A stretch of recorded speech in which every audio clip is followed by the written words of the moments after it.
Crazy celebration SRH. ಏನಕ್ಕೆ ಅಷ್ಟೊಂದು trigger ಆಗಿದ್ರು ಇಶಾನ್ ಕಿಶನ್ ಮತ್ತು ಟ್ರೇವಿಸ್ ಹೆಡ್ ಅಂತ ಗೊತ್ತಿಲ್ಲ.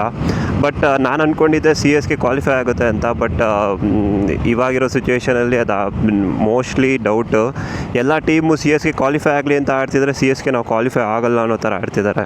RCB, GT ಮತ್ತು SRH ಆಲ್ರೆಡಿ ಕ್ವಾಲಿಫೈ ಆಗಿದೆ. ಆ್ಯಂಡ್ ಫೋರ್ತ್ ಟೀಮ್ ಯಾರು ಬೇಕಾದ್ರೂ ಕ್ವಾಲಿಫೈ ಆಗ್ಬೋದು. ಅದು ಎಲ್ಲರಿಗೂ ಚಾನ್ಸ್ ಇದೆ. ಆಲ್ಮೋಸ್ಟ್ ಪಂಜಾಬ್ ಚಾನ್ಸ್ ಇದೆ, RR ಚಾನ್ಸ್ ಇದೆ, KKR ಚಾನ್ಸ್ ಇದೆ, ಈವನ್ CSKಗೂ ಚಾನ್ಸ್ ಇದೆ.